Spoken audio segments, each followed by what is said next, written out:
Student solution.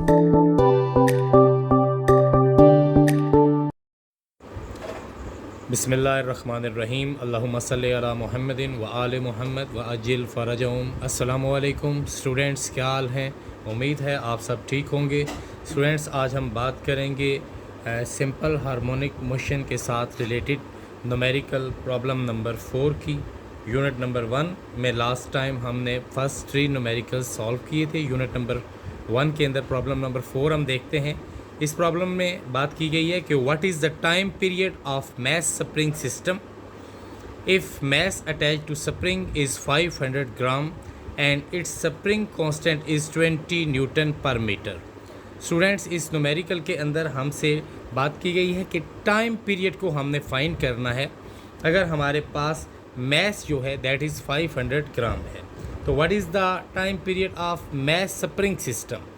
एक mass spring system last time हमने previous lecture के अंदर मैस स्प्रिंग सिस्टम की पूरी डायग्राम के साथ बताया था आपको कि मैस स्प्रिंग सिस्टम किस तरह से मूव करता है, और हमने प्रूव किया था कि मैस स्प्रिंग सिस्टम की मूवमेंट भी जो होती है motion that is same as in simple pendulum, यानी उसकी मोशन जो होती है वो सिंपल हार्मोनिक मोशन होती है, to and fro oscillatory motion. तो यहाँ पे स्टूडेंट्स हम बात करते हैं मैस है हमारे पास 500 ग्राम, और उसके बाद अगर हम 500 ग्राम को देखते हैं तो 1000 ग्राम का मतलब होता है 1 किलोग्राम। तो हमने इसको 1 केजी में लेके जाना है क्योंकि मैस का जो स्टैंडर्ड यूनिट है वो किलोग्राम है। हम 500 को डिवाइड करेंगे 1000 के साथ, क्योंकि हमें पता है कि जब भी किसी छोटे यूनिट को बड़े यूनिट में कन्वर्ट किया जाता है, जैसे ग्राम को हम स्टैंडर्ड यूनिट जो मैस का है किलोग्राम उसमें लेके जा रहे हैं, यानी छोटे से बड़ा कर रहे हैं, तो हम इसको इसके रिलेशन के साथ डिवाइड करेंगे। और ग्राम और किलोग्राम का रिलेशन जो होता है वो 1000 का होता है, यानी कि 500 ग्राम का मतलब है हाफ केजी, और 1000 ग्राम जो होते हैं that is equal to 1 kg. 500 को हम 1000 से डिवाइड करेंगे ताकि हमारे पास मैस किलोग्राम में आ जाए। तो यहाँ पे स्टूडेंट्स 500 डिवाइड बाय 1000 हम करेंगे, सिंपल हमारे पास 0.5 किलोग्राम ये मैस आ गया है। 0.5 किलोग्राम आपने किलोग्राम में लेना है। उसके बाद स्प्रिंग कांस्टेंट जो हमें दिया गया है F इज़ इक्वल टू के एक्स, जो लास्ट टाइम हमने फार्मूला पढ़ा था। यहाँ पे बात हम करते हैं कि F इक्वल था के एक्स के, यहाँ पे हम माइनस का साइन भी लेते हैं यहाँ पे, वो इसलिए कि जो मूवमेंट होती है वो रिस्टोरिंग फोर्स की वजह से ऑपोजिट होती है फोर्स के। तो यहाँ पे जो के है स्टूडेंट्स, इसकी वैल्यू भी आपको दी गई है 20 newton per metre. Time period हमने फाइंड करना है, तो हमें पता है कि टाइम पीरियड का फार्मूला जो स्प्रिंग मैस सिस्टम के लिए होता है वो है T is equal to 2π√m divide by k. अब हम इसके अंदर वैल्यू पुट करते हैं, तो यहाँ पे हम देखते हैं 2, यहाँ पे हमारे पास सेम 2 आ जाएगा। पाई की वैल्यू फिक्स है 3.14, और उसके बाद मल्टीप्लाई बाय हमारे पास रूट में है m बाय के। m हमें दिया गया है 0.5 किलोग्राम, और उसके बाद k स्प्रिंग कांस्टेंट की वैल्यू हमारे पास 20 है, यहाँ पे हम 20 पुट करते हैं। नेक्स्ट स्टूडेंट्स, हम बात करते हैं टाइम पीरियड की। जब मज़ीद हम कैलकुलेशन करेंगे, 2 को हमने मल्टीप्लाई किया है 3.14 के साथ, तो 2 3 द 6 और 14 को 2 के साथ करेंगे तो हमारे पास 28 आएगा, दैट इज़ 6.28 मल्टीप्लाई बाय। अब 0.5 को 20 से हमने डिवाइड किया तो हमारे कैलकुलेटर पे वैल्यू आ गई 0.025। उसके बाद मज़ीद आगे चलते हैं, 6.25 को हम मल्टीप्लाई करेंगे, रूट हम लेंगे स्क्वायर रूट किसका 0.025। तो आपने कैलकुलेटर पे यहाँ पे पहले रूट का बटन प्रेस करना है, रूट जिस पे यहाँ पे आपको पता है कि रूट ऐसे आपके पास ये प्रेस करेंगे, साथ उसमें हम वैल्यू लिखेंगे 0.025। तो हमारे पास जो वैल्यू आ जाएगी वो तकरीबन बन जाएगी 0.158। तो अब 0.025 जो रूट के अंदर से वैल्यू हमने निकाली है वो 0.158 आ गया। इसको हम मल्टीप्लाई करेंगे 6.28 के साथ, तो यहाँ पे स्टूडेंट्स ये वैल्यू हमारे पास तकरीबन 0.99 सेकेंड, यानी 0.9 को अगर हम राउंड ऑफ करेंगे तो ये तकरीबन 1 सेकेंड बन जाएगा। 0.9 भी आप लिख सकते हैं क्योंकि पॉइंट के बाद 9 है, यानी कि उसके बाद एक डिजिट सिर्फ कम है, तो वो 10 हो जाएगा, इसलिए हम इसको 1 सेकेंड बोलेंगे। तो नेक्स्ट स्टूडेंट्स, हम बात करते हैं प्रॉब्लम नंबर 5 की।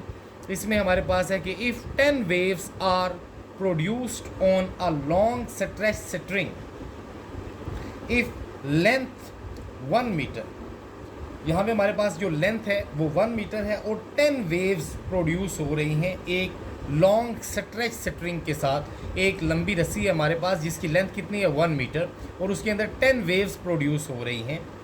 What will be wave length, हमने वेव लेंथ बतानी है इसकी कितनी है, एंड फ्रीक्वेंसी, और इसकी फ्रीक्वेंसी क्या है। If speed of the wave is 12 metre पर सेकेंड, अगर इसकी स्पीड 12 मीटर पर सेकेंड है तो स्टूडेंट्स यहाँ पे एक चीज़ बहुत इंपॉर्टेंट है कि याद रखें, यहाँ पे जैसे 10 वेव्स प्रोड्यूस हो रही हैं तो इन केस ऑफ 10 वेव्स, अगर जब 10 वेव्स प्रोड्यूस हो रही होंगी तो जो स्ट्रिंग वाइब्रेट करेगी वो 20 लूप्स में होगी। यानी हम इसको इस तरह से ले सकते हैं, यहाँ के बिफोर स्टार्टिंग हम सोल्यूशन इसका एक साइड पे करेंगे, लेकिन यहाँ पे हम देखते हैं यहाँ पे एक फार्मूला है इसके लिए कि जब 10 वेव्स हमारे पास प्रोड्यूस हो रही हैं तो 20 लूप बनेंगी। तो इसको हम मैथमेटिकली कैसे लिखेंगे, यहाँ पे देखें, अगर हम वेव लेंथ के साथ नंबर ऑफ द लूप्स इसको हम मल्टीप्लाई करते हैं तो हमारे पास जो वैल्यू आती है ये लेंथ का 2 टाइम हो जाती है, यानी कि 2L। या इसी के अंदर से अगर हम फार्मूला निकालना चाहते हैं, जैसा कि हमने वेव लेंथ फाइंड करनी है, what will be wave length and frequency, तो यहाँ से हम वेव लेंथ को भी नेक्स्ट टाइम यहाँ पे देखेंगे आगे जाके। वेव लेंथ अगर मैं निकाल लेता हूँ यहाँ से तो मेरे पास ये वैल्यू इक्वल थी 2L के, और ये जो n नंबर ऑफ लूप है ये मल्टीप्लाई हो रहा है तो ये इस साइड पे जाकर डिवाइड हो जाएगा। यानी ये फार्मूला जो है, ये फार्मूला स्टूडेंट्स हम ले सकते हैं वेव लेंथ फाइंड करने के लिए। तो हम स्टार्ट करते हैं कि in case of 10 waves the string will vibrate in 20 loops, यानी कि n जो नंबर हो जाएगा हमारे पास वो 20 है। यहाँ पे L 1 मीटर है, यहाँ पे देखें हमारे पास लेंथ 1 मीटर, तो यहाँ से हम डाटा देते हैं लेंथ 1 मीटर, v स्पीड जो हमें दी गई है वेव की वो है 20 मीटर पर सेकेंड। जहाँ पे हमारे पास जो वेव की स्पीड है वो है 20 मीटर पर सेकेंड। तो यहाँ पे 20 है हमारे पास वेव की स्पीड, सॉरी ये 20 नहीं है, यहाँ पे ये देखेंगे हम ये 12 मीटर पर सेकेंड है स्टूडेंट्स। तो स्पीड जो हमारे पास होगी ये 12 मीटर पर सेकेंड होगी। यहाँ पे हम इसकी वैल्यू सेट करते हैं, ये हमारे पास जो वैल्यू है दैट इज़ 12 मीटर पर सेकेंड। लेंथ हमारे पास 1 मीटर है और स्पीड 12 मीटर पर सेकेंड। ये देखें हमारे पास speed of the wave 12 metre पर सेकेंड। वेव लेंथ हमने इसके अंदर फाइंड करनी है लैम्डा, और उसके बाद हमने फ्रीक्वेंसी फाइंड करनी है। तो यहाँ पे स्टूडेंट्स हम बात करते हैं सबसे पहले कि वी नो दैट कि lambda is equal to 2 multiply by L divide by n number of loop. यानी अगर हम 2 टाइम ले लेंगे जो हमारी स्ट्रिंग की लेंथ है उसको हम डिवाइड करेंगे नंबर ऑफ लूप के साथ तो हमारे पास लैम्डा की वैल्यू आएगी। ये इक्वेशन, ये फार्मूला हमने कहाँ से बनाया है कि अगर हम प्रोडक्ट लेते हैं नंबर ऑफ लूप का वेव लेंथ के साथ तो हमारे पास 2 times of the given length हो जाता है, और इसमें से अगर हम लैम्डा को निकाल लेते हैं तो ये n2L के साथ जाकर डिवाइड हो जाएगा। ये फार्मूला हमारे पास इस शेप में आ जाएगा। अब स्टूडेंट्स हमने, क्योंकि इसके अंदर फाइंड करना है वेव लेंथ और उसके बाद फ्रीक्वेंसी, तो फर्स्ट वेव लेंथ के लिए हम क्या करते हैं, इसके अंदर हम वैल्यू पुट करते हैं। यहाँ पे देखें वेव लेंथ हमारे पास है 2L, L हमारे पास क्या था 1 मीटर, तो यहाँ पे हम लिखेंगे 2 मल्टीप्लाई बाय 1 और divide by n, total number of loop 20 है हमारे पास, क्योंकि जो वेव है हमारे पास वो 10 है तो नंबर ऑफ लूप 20 होगा। n की वैल्यू हमने 20 पुट कर दी। जैसे ऊपर आपको नज़र आ रहा है न्यूमिनेटर में 2 को 1 से मल्टीप्लाई करेंगे वही है ओनली 2 1 द 2 आ जाएगा। 2 को जब 10 से डिवाइड करेंगे वही है 0.1 मीटर। इसका मतलब है कि जो वेव लेंथ है यानी 2 कंजक्टिव क्रस्ट के दरमियान या ट्रफ के दरमियान में जो डिस्टेंस बन रहा है, जैसे हम स्प्रिंग की अगर बात करेंगे तो उसके अंदर कंप्रेशन और रिफ्रैक्शन होंगे, और अगर हम नॉर्मल जैसे स्ट्रिंग की वेव्स की बात करेंगे तो क्रस्ट और क्रस्ट के दरमियान में जो वेव लेंथ हमारे पास आएगा वो 0.1 मीटर आ जाएगा। सेकंड चीज़ हमने स्टूडेंट्स इसमें फाइंड आउट करनी है फ्रीक्वेंसी। तो हमें पता है कि वेव इक्वेशन लास्ट टाइम हमने प्रीवियस लेक्चर में प्रूव किया था कि वेव इक्वेशन क्या होती है कि speed of the wave is product of frequency and wavelength, यानी कि v is equal to F lambda. अगर हम एफ लेमडा को f और लेमडा दोनों को मल्टीप्लाई करते हैं तो हम इससे वेव की स्पीड निकाल सकते हैं। तो स्टूडेंट्स यहाँ से हमें फ्रीक्वेंसी निकालनी है, यहाँ से मैं f को निकाल लेता हूँ एक साइड पे। यहाँ पे f के साथ लेमडा मल्टीप्लाई हो रहा था, ये लेमडा इधर v के साथ आकर डिवाइड हो जाएगा। हमारे पास f की वैल्यू क्या आ जाएगी, v डिवाइड बाय लेमडा। अब मैं इसके पास v और लैम्डा की वैल्यू पुट करता हूँ। देखें हमारे पास v यानी कि स्पीड ऑफ द वेव वो कितनी है 12 मीटर, जहाँ पे हमारे पास 12 मीटर पर सेकंड आ गया, और लैम्डा वेव लेंथ जो भी अभी हमने फाइंड किया है 0.1, यहाँ पे हम ये 0.1 करेंगे। 12 को जब हम डिवाइड करेंगे 0.1 पे तो हमारे पास वैल्यू कैलकुलेटर पे आएगी 120। तो स्टूडेंट्स ये 120 हमने क्या निकाला है, फ्रीक्वेंसी। आपको पता है फ्रीक्वेंसी का यूनिट हर्ट्स है, इसी हम फ्रीक्वेंसी को लिखेंगे 120 हर्ट्स। नेक्स्ट स्टूडेंट्स अभी हम बात करेंगे न्यूमेरिकल नंबर 6 और 7 की। अभी हमने 4 और 5 को सॉल्व किया है, इसके साथ आपके न्यूमेरिकल तमाम ख़त्म हो जाएंगे। तो अभी हम बात करते हैं प्रॉब्लम नंबर 6 की। तो स्टूडेंट्स अभी हम बात करते हैं न्यूमेरिकल प्रॉब्लम नंबर 6 की। तो इसके अंदर है जी हमारे पास कि in a ripple tank of length 1.6 metre waves cover this length in 2 seconds. हमारे पास एक रिपल टैंक है जिसकी टोटल लंबाई जो है वो 1.6 मीटर है और waves cover this length in 2 second. Wave इस रिपल टैंक के अंदर इसका जो फासला है टोटल 1.6 मीटर, इसको 2 सेकेंड में कवर करती हैं। इफ़ द लैम्डा यानी वेव लेंथ इज़ 20 सेंटीमीटर, अगर हमारे पास वेव लेंथ 20 सेंटीमीटर हो तो find number of waves, frequency and time period. तो हमने 3 चीज़ें इसमें फाइंड करनी हैं। नंबर ऑफ़ वेव्स क्या होगा, फ्रीक्वेंसी यानी नंबर ऑफ़ वाइब्रेशन पर सेकेंड, एंड टाइम पीरियड। तो स्टूडेंट्स हम सबसे पहले वेव इक्वेशन हमें यहाँ पे चाहिए इस प्रॉब्लम को सॉल्व करने के लिए, that is v is equal to f lambda, या जहाँ से हम लेते हैं कि f is equal to v by lambda. तो हमारे पास यहाँ पे सबसे पहले डिस्टेंस हमें दिया गया है, d हम कह रहे हैं 1.6 मीटर, यानी जो टोटल लेंथ है हमारे पास रिपल टैंक की वो कितनी है 1.6 मीटर, उसको हम d कंसीडर करते हैं यानी डिस्टेंस। उसके बाद वेव कितने टाइम में ये डिस्टेंस कवर करती हैं, waves cover this length in 2 second. Wave 2 second में इस बाउंड्री को क्रॉस करती है, यानी एक सिरे से दूसरे रिपल टैंक के सिरे तक जाती है। तो टाइम हमारे पास स्टूडेंट्स 2 सेकेंड हो गया। अब जैसा कि 9th क्लास में आपने पढ़ा है कि the rate of the cover distance in given time is called speed, या अगर हम डिस्प्लेसमेंट करेंगे in given time that is called velocity. तो v is equal to d by t. अब यहाँ पे d हमें दिया गया है स्टूडेंट्स, जो डिस्टेंस है 1.6 मीटर, d हमारे पास 1.6 है, और बाय 2 हमारे पास टाइम डिवाइड बाय टाइम, तो ये हमारे पास 1.6 divide by 2 that is 0.8 metre पर सेकेंड। 0.8 मीटर पर सेकेंड हमारे पास यहाँ पे ये लेंथ आ जाएगी। तो सबसे पहले स्टूडेंट्स जो चीज़ हमने इसके अंदर फाइंड की है वो v फाइंड किया है, v स्पीड। तो स्पीड के लिए हमने जो जनरल कॉमन फार्मूला होता है d बाई टी, और d बाई टी हमारे पास क्या था, d 1.6 मीटर और t 2 सेकेंड। हमने 1.6 को 2 से डिवाइड किया तो स्पीड हमारे पास आ गई है 0.8 मीटर पर सेकेंड। उसके बाद हम लेम्डा की बात अगर करें वेव लेंथ की, तो वो हमारे पास 20 सेंटीमीटर है, और क्योंकि लेम्डा वेव लेंथ होती है और लेंथ का जो स्टैंडर्ड यूनिट है वो मीटर है, यहाँ पे हमारे पास सेंटीमीटर में है, और हमें पता है कि सेंटीमीटर और मीटर का रिलेशन 100 का होता है, क्योंकि 100 सेंटीमीटर मिलकर 1 मीटर बनाते हैं। तो हम यहाँ से सेंटीमीटर से जब मीटर की तरफ जाएंगे तो 20 को 100 से डिवाइड करेंगे, और हमारे पास 20 डिवाइडेड बाई 100 दैट इज़ 0.2। अब ये वैल्यू मीटर में हमारे पास आ गई है, लेंथ भी हमारे पास आ गई है लेम्डा, और स्पीड 0.8। अब जैसा कि हमने बात किया कि we know that v is equal to f lambda, ये वेव इक्वेशन है, जैसा c is equal to f lambda होता है, v is equal to f lambda. अब अगर इसके अंदर से हमने देखें फ्रीक्वेंसी फाइंड करनी है स्टूडेंट्स, तो यहाँ से अगर मैं फ्रीक्वेंसी को निकाल लेता हूँ इस जगह से, तो फ्रीक्वेंसी मेरे पास एक साइड पे आ जाती है, और लेम्डा जो मल्टीप्लाई हो रहा है वो इधर जाकर डिवाइड हो जाएगा हमारे पास।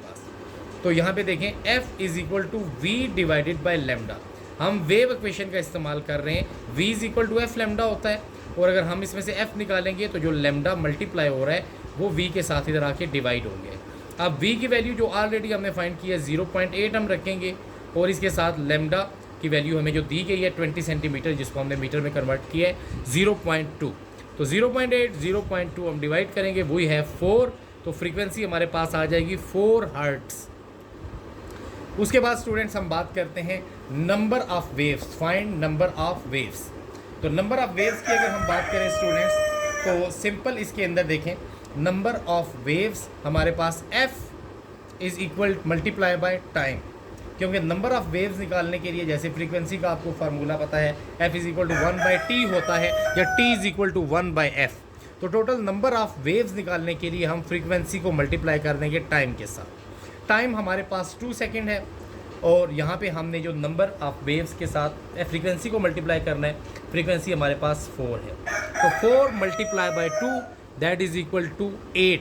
तो इसका मतलब है नंबर ऑफ वेव्स हमारे पास 8 आ जाएंगी। और उसके बाद स्टूडेंट्स हम फाइंड करते हैं यहाँ पे टाइम पीरियड। तो लास्ट स्टूडेंट्स है हमारे पास टाइम पीरियड। तो टाइम पीरियड के लिए जैसा हमें पता है कि t is equal to 1/f या f is equal to 1/t, तो यहाँ पे हम फार्मूला लेते हैं टाइम पीरियड का, t is equal to 1/f। हमने क्योंकि इसके अंदर टाइम पीरियड भी फाइंड करना है, तो स्टूडेंट्स 1/f, यहाँ पे अगर मैं वैल्यू इसके अंदर पुट करूँगा, देखें 1 हमारे पास 1 आएगा, डिवाइडेड बाय f, फ्रीक्वेंसी जो हमने निकाली है 4, तो 1 को मैं डिवाइड कर दूंगा 4 के साथ। तो अगर आप कैलकुलेटर पे डिवाइड करते हैं 1 डिवाइडेड बाय 4, तो हमारे पास वैल्यू आ जाती है 0.25। तो ये स्टूडेंट्स हमने निकाला है टाइम पीरियड, और टाइम पीरियड का यूनिट क्या होता है, सेकंड, इसके साथ हम सेकंड लिख देंगे।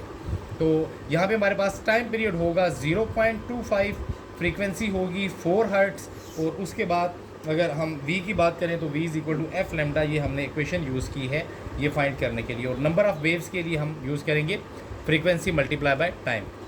तो स्टूडेंट्स नेक्स्ट न्यूमेरिकल हम लेते हैं नंबर 7। इसमें हमें कहा गया calculate the frequency of red light of wavelength 700 nanometre in vacuum. आपने यहाँ पे कैलकुलेट करनी है फ्रीक्वेंसी रेड लाइट की जिसकी वेवलेंथ 700 नैनोमीटर है वैक्यूम के अंदर, खला के अंदर। तो स्टूडेंट्स नैनोमीटर 9th क्लास में हमने तफसील के साथ प्री फिक्सेस की बात की थी, और प्री फिक्सेस में हमारे पास जो नैनो होता है उसको हम लेते हैं 10 टू रेज़ -9, 10 टू रेज़ -9। तो यहाँ पे हमारे पास जो वेव लेंथ दी गई है, वेव लेंथ 700 नैनोमीटर, हम इसको लेंगे 700 मल्टीप्लाई 10 टू रेज़ -9 मीटर।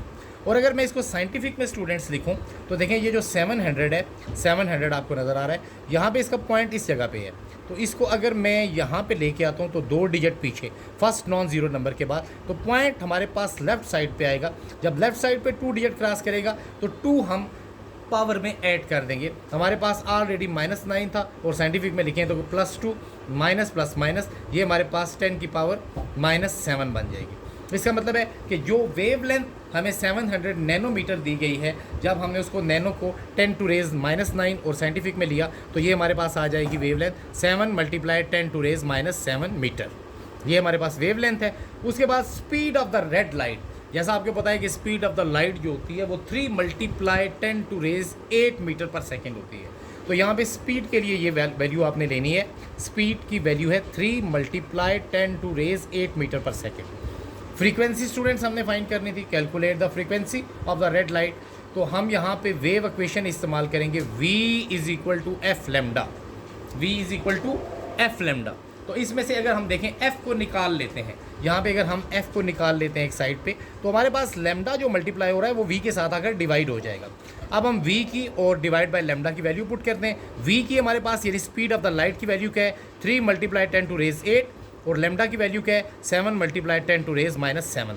अब स्टूडेंट्स मैंने 3 डिवाइड बाय 7 जब कैलकुलेटर पे किया, 3 डिवाइड बाय 7, तो हमारे पास वैल्यू आएगी 0.428। और यहाँ पे देखें आप लॉज ऑफ एक्सपोनेंट, जैसा कि आपने 9th क्लास के मैथ में किए होंगे यूनिट नंबर 1-2 में, हम लॉज ऑफ एक्सपोनेंट में अगर ऊपर एक्सपोनेंट हमारे पास पॉजिटिव है हाई, तो ये ऊपर जाएगा हमारे पास -7, तो ये +7 हो जाएगा। तो 8 + 7 टोटल जो 10 की पावर है वो 15 बन जाएगी। 3 डिवाइड बाय 7 हमारे पास क्या है, 0.428, और 7 ऊपर जाएगा 8 के साथ प्लस होगा, तो हमारे पास टोटल पावर बन जाएगी 15। यानी कि 8 में ये 7 ऊपर जाकर जमा हो जाएंगे। उसके बाद स्टूडेंट्स हम इसको मज़ीद साइंटिफिक में लिखते हैं। साइंटिफिक में जैसा कि आपको पता है कि फर्स्ट नॉन ज़ीरो डिजिट के बाद हम पॉइंट लगाते हैं, तो यहाँ पे पॉइंट 0 के बाद है। अगर मैं इस पॉइंट को एक नंबर आगे कर दूँ, यानी यहाँ से उठा के 4 की जगह पे लेके जाऊँ इसको, तो यहाँ पे देखें एक नंबर का इजाफा हुआ है, तो यहाँ से एक नंबर हम माइनस कर देंगे। 15 में से जब हम 1 माइनस करेंगे तो we have 4.28 multiply 10 to raise 14 hertz. ये हमारे पास फ्रीक्वेंसी आ जाएगी रेड लाइट की, जिसकी वेवलेंथ 700 नैनोमीटर है। तो स्टूडेंट्स हमारे तमाम numerical problems of unit number 1 ख़त्म हो चुके हैं। इंशाल्लाह जल्द ही हम 9th क्लास का यूनिट नंबर 2 और फिर उसके बाद 10 क्लास का यूनिट नंबर 2 शुरू करेंगे। और तब तक के लिए अल्लाह हाफिज़। Thanks for watching. Thanks for watching.